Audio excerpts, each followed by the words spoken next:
Hello everyone, ये है battle truth heaven season 7 part 514। और अगर आपने अभी तक प्रीवियस एपिसोड को ना देखा हो तो लिंक डिस्क्रिप्शन में मिल जाएगा। सो पिछले एपिसोड में हमने देखा कि सावन और सावन का ग्रुप बिष्टू के झुंड से लड़ते हुए एक जगह पे आ गया, जहाँ पर एक बैरियर की वजह से कोई भी बिष्टू उस जगह पे नहीं आ पा रहा था, जो देखकर सभी लोग सरप्राइज हो चुके थे। लेकिन तभी उन लोगों की नजर एंशिएंट बोधी ट्री पे पड़ी। इस पार्ट की शुरुआत भी उसी जगह से होती है जहाँ हनी उस सभी से कहता है भले हम लोग इस जगह पे आ चुके हो, लेकिन इसके बावजूद ये एंशिएंट बोधी ट्री को हासिल करना इतना भी आसान नहीं होगा। जबकि दूसरी तरफ हानियों की बातों को सुनने के बाद सभी लोग सरप्राइज हो गए, क्योंकि उन्होंने एक्सपेक्ट नहीं किया था कि बिष्टू के झुंड से फाइट करने के बावजूद उन्हें एंशिएंट बोधी ट्री तक पहुंचने के लिए किसी और भी प्रॉब्लम का सामना करना पड़ेगा। तभी हानियों अपनी बात को कंटिन्यू करते हुए सभी को बताता है हमारे हान क्लैन के अंदर काफी पुराना एक स्क्रोल मौजूद है, जिसके अंदर एक बात लिखी हुई है कि हमारे हान क्लैन के एक एंसेस्टर इस जगह पे आ चुके हैं, और जैसे ही हमारे एंसेस्टर एंशिएंट बोधी ट्री के पास पहुंचे थे वो डिसअपीयर हो गए, और अब तक उनके बारे में हमें कोई भी न्यूज नहीं मिली। जबकि एंसेस्टर की स्ट्रेंथ की बात की तो वो बैंगसिंग लेवल पर थे।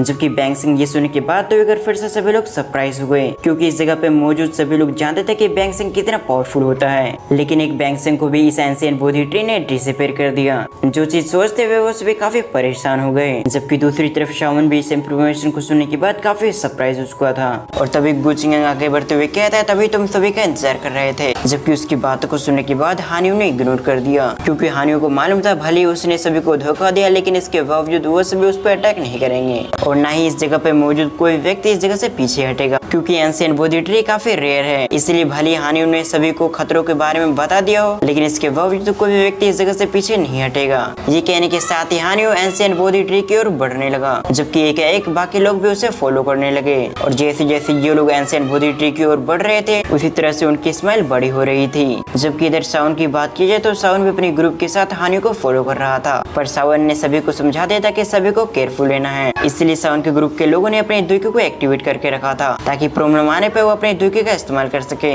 लेकिन जैसे जैसे सावन अपने ग्रुप के साथ एंशिएंट बोधी ट्री की ओर बढ़ रहा था, उसी तरह से किंगलिंग को कुछ महसूस हुआ। इस बात को महसूस करके किंगलिंग ने सावन को बता दिया। जबकि किंगलिंग की बातों को सुनने के बाद सावन को भी विश्वास हो चुका था कि हानियों ने जो कहा है बिल्कुल सही है। इसलिए सावन और भी केयरफुल हो चुका था, और कुछ समय के अंदर वो सभी एंशिएंट बोधी ट्री के पास पहुंच चुके थे। और तभी हानियों अपने ग्रुप के साथ एंशिएंट बोधी ट्री से थोड़ी ही दूर पे रुक गया। जबकि हानियों के देखा देखी सभी लोग एंशिएंट बोधी ट्री से थोड़ी सी दूरी पे रुक गए, और तभी वो सभी अपने सामने एंशिएंट बोधी ट्री को देखते हैं, जो हाइट में काफी बड़ी लग रही थी, और एंशिएंट बोधी ट्री की एक जगह से काफी रोशनी निकल रही थी। उसे देखने के साथ ही सभी लोग के चेहरे पे स्माइल आ गई। तभी एक व्यक्ति मुस्कुराते हुए कहता है ये तो एंशिएंट बोधी ट्री के बोधी हार्ट है। जैसे उस व्यक्ति ने ये कहा, उसी समय बाकी लोग भी उसी एंशिएंट बोधी ट्री की ओर देखने लगे, जहाँ सचमुच बोधी हार्ट मौजूद था। लेकिन इससे पहले इस जगह पे मौजूद कोई व्यक्ति आगे की ओर बढ़ता है, उससे पहले उस जगह पर 5 फिगर आ गए। लेकिन इससे पहले इस जगह पे मौजूद कोई व्यक्ति आगे की ओर बढ़ता है, उससे पहले उस जगह पर 5 फिगर्स आ गए, जिनमें से एक फिगर को देखने के बाद तो हानियों सरप्राइज हो गया, क्योंकि उसे समझ में आ चुका था कि उसके सामने जो फिगर है वो और कोई नहीं बल्कि उसी का एंसेस्टर है। सीन शिफ्ट होकर हम सावन और सावन के ग्रुप को देखते हैं। तभी सावन आगे बढ़ते हुए कहता है ये सभी तो पपेट्स हैं, इनके अंदर बिल्कुल भी लाइफ फोर्स नहीं है। ये सुनने के बाद यूनिट भी नोट करते हुए कहती है ये सभी बैंगसिंग पपेट्स हैं। जैसे यूनिट की बातें सभी लोगों के कानों तक पहुंची, उसी समय वो सभी चौंक गए, क्योंकि आज से पहले इस द्वीप की कॉन्टिनेंट में किसी भी बैंगसिंग एक्सपर्ट्स को कोई व्यक्ति पपेट नहीं बना पाया है,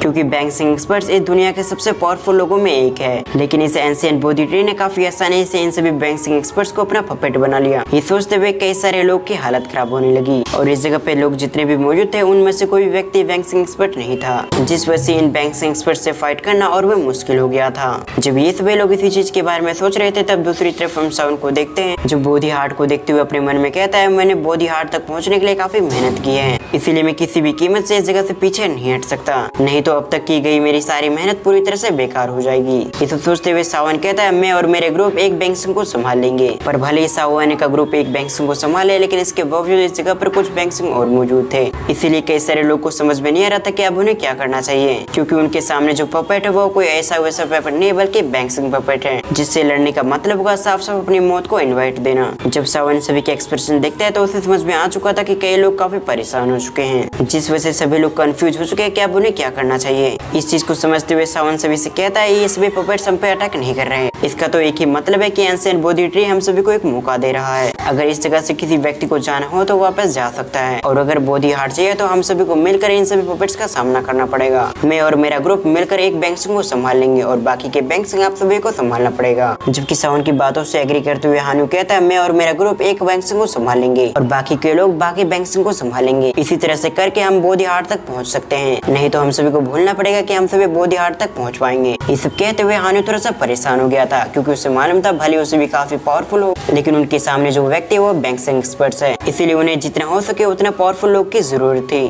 ताकि सभी मिलकर इन बैंक्सिंग एक्सपर्ट्स का सामना कर सके। और तभी फिनिक्स टाइप से चुफेंग कहते हैं और एक बैंक्सिंग को मैं और मेरा ग्रुप संभालेंगे। और कुछ यंग को इसलिए कॉन्फिडेंस था कि वो एक बैंक्सिंग को संभालेगा क्योंकि उनके पास काफी पावरफुल एल्डर्स भी थे। साथ ही चुफेंग अपने मन में सोचता है वैसे भी बैंक्सिंग एक्सपर्ट्स काफी पावरफुल होते हैं, लेकिन ये भले बैंक्सिंग एक्सपर्ट्स हो लेकिन फिलहाल ये पपेट्स है, इसलिए इनकी स्ट्रेंथ थोड़ी सी कम हो चुकी है, इसीलिए इस बैंक्सिंग पपेट को संभालना थोड़ा सा मुश्किल होगा। पर फिर भी उससे कॉन्फिडेंस था कि वो अपनी ताकत और अपने एल्डर्स की ताकत की वजह से वो इस बैंक्सिंग एक्सपर्ट्स को संभालेगा। अब फिर से सीन शिफ्ट होकर हम साउन को देखते हैं, जो ये देखने के बाद समझ चुका था कि फिनिक्स टाइप और हान क्लैन दो बैंक्सिंग को संभाल लेंगे और एक बैंक्सिंग एक्सपर्ट को वो और उसका ग्रुप संभालेगा। और इस तरह से इस जगह पे 3 ग्रुप बन चुका था जो एक एक बैंक्सिंग को संभालेगा, पर अभी भी कुछ बैंक्सिंग बचे हुए थे। तभी साउन का ध्यान 4 ग्रुप पे जाता है जिनकी स्ट्रेंथ भले कम थे, लेकिन इसके बावजूद वो लोग भी काफी पावरफुल थे।